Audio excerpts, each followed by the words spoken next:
Assalamualaikum warahmatullahi wabarakatuh. Perkenalkan nama saya Muhammad Hafiz Rangkuti, NIM saya 203211198. Hari ini saya akan menjelaskan atau mempresentasikan beberapa materi guna memenuhi ujian untuk mata kuliah PTKOM. Yang pertama, kita akan menjelaskan tentang teori interaksi simbolik. Teori ini menggambarkan bagaimana manusia menggunakan bahasa untuk membentuk makna. Bagaimana pula manusia menciptakan serta menampilkan dirinya sendiri, dan bagaimana manusia menciptakan masyarakat ataupun lingkungan dengan cara bekerja sama dengan orang lain melalui simbol-simbol yang ada. Interaksi sosial ini ialah berkaitan dengan pemikiran Max Weber yang menjelaskan tindakan sosial yang dilakukan oleh individu ini didorong oleh hasil pemaknaan sosial atau pemahaman-pemahaman sosial terhadap lingkungan yang ada di sekitarnya. Yang kedua ialah makna sosial ini diperoleh melalui proses interpretasi dan komunikasi terhadap simbol-simbol yang ada pula di sekitarnya. Asumsi teori interaksi simbolik ini yang pertama ialah manusia bertindak terhadap orang lain berdasarkan makna yang diberikan orang lain padanya. Yang kedua ialah makna diciptakan dalam interaksi antara manusia. Yang ketiga ialah makna dimodifikasi melalui sebuah proses interpretatif tadi.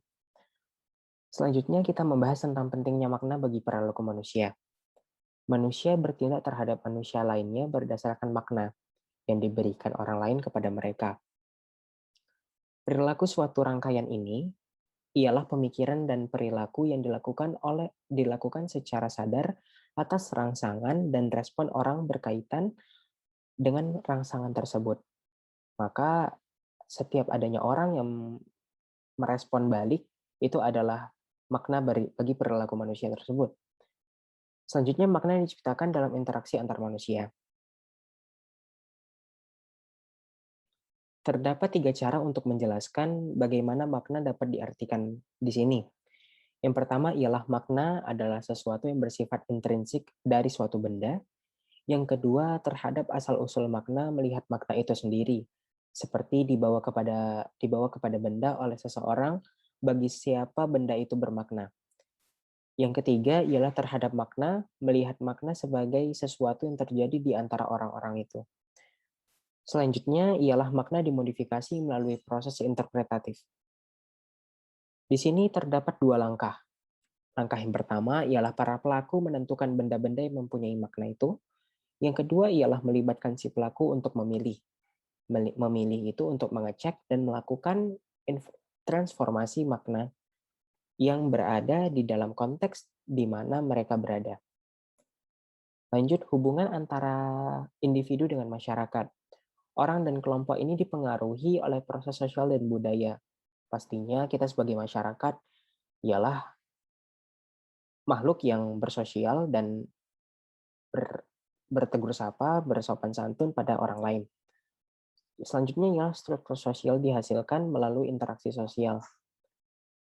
Adapun 3 dasar interaksi simbolik ini. Yang pertama adalah pikiran atau mind, ataupun kemampuan untuk menggunakan simbol tadi.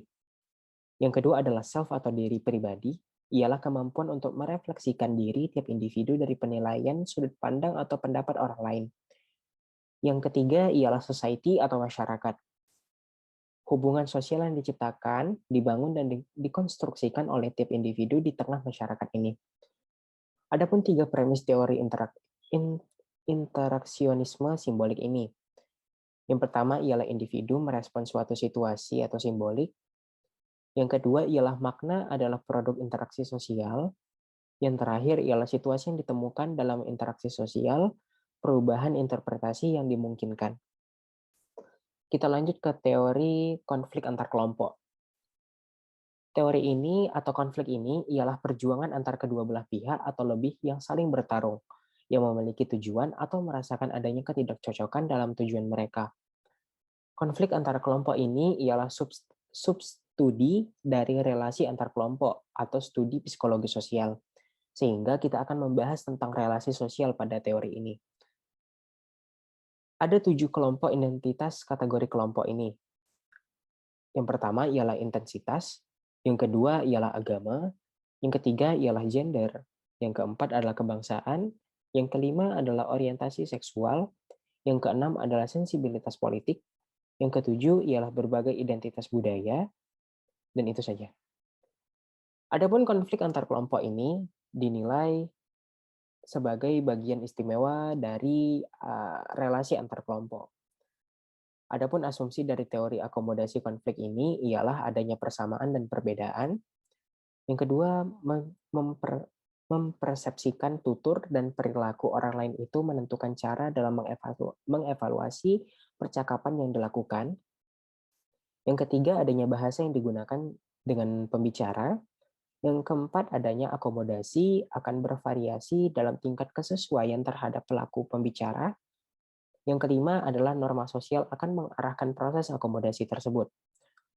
Selanjutnya ialah teori akomodasi ini atau komunikasi ini. Teori akomodasi komunikasi ini mengatakan bahwa ketika seseorang berinteraksi, maka akan menyesuaikan pembicaraan ataupun vokal berbicara. Maka jika lawan kita biasanya memiliki vokal bicara yang sama dengan kita, kita akan merespon juga seperti yang sama. Tetapi jika lawan bicara kita memiliki vokal berbicara yang lebih tinggi daripada kita, kita akan menyesuaikan dengan lawan bicara kita tersebut.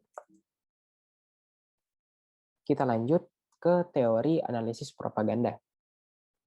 Propaganda ini dianggap memiliki kekuatan yang besar untuk memuatkan atau memanipulasi, maka keresahan pada saat itu timbul.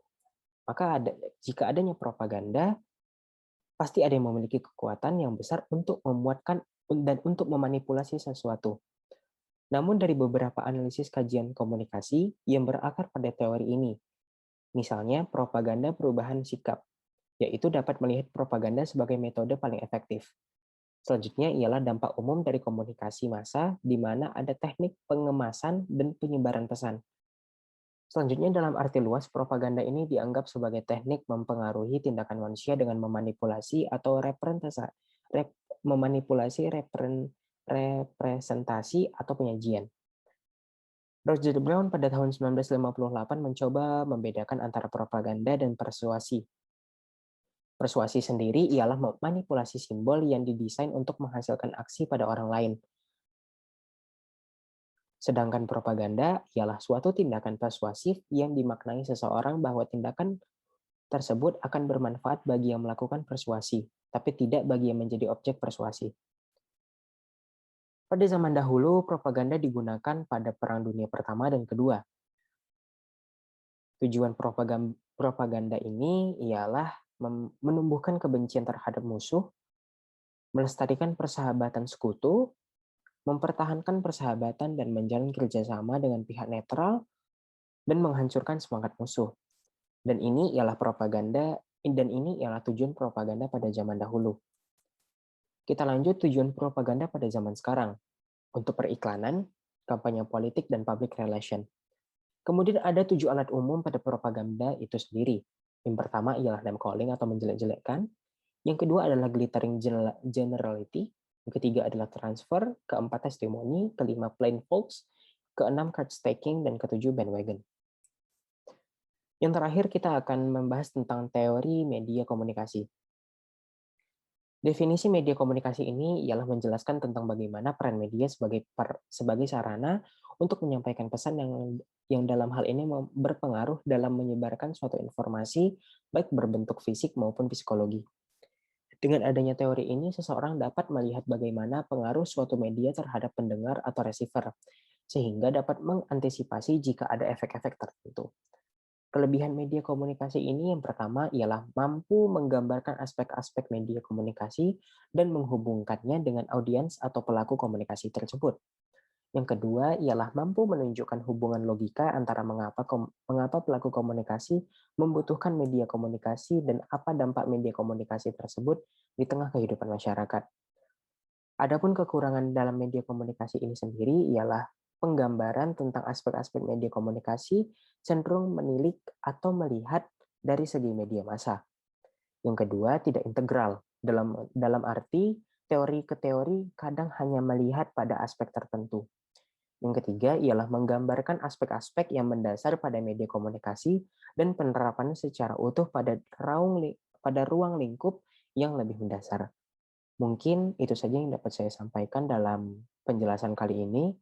Billahi taufiq wal hidayah. Wassalamualaikum warahmatullahi wabarakatuh.